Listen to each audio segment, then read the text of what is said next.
I'd been in prison for close to 5 years when my husband Chad picks me up at a prison camp in California and brings me back to a halfway house in Utah.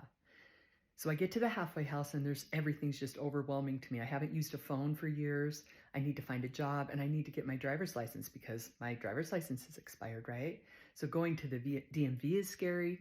And there are people at the halfway house that literally owe thousands of dollars in fines. Think about this.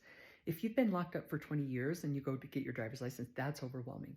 But a lot of the girls, while they're locked up, they have these fines that are accruing.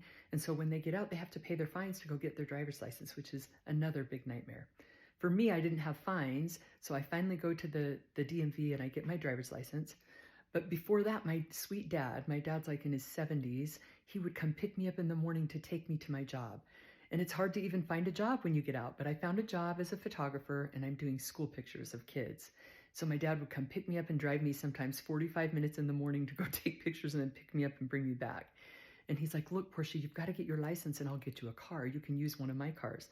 My dad has this older BMW that he wants to bring to the halfway house. And I'm like, there's no way I'm letting him do that because most of the people in prison don't even have any money to get a car. And I'm embarrassed. I'm like, I'm not driving a BMW, Dad. So he says, let me go find an older car.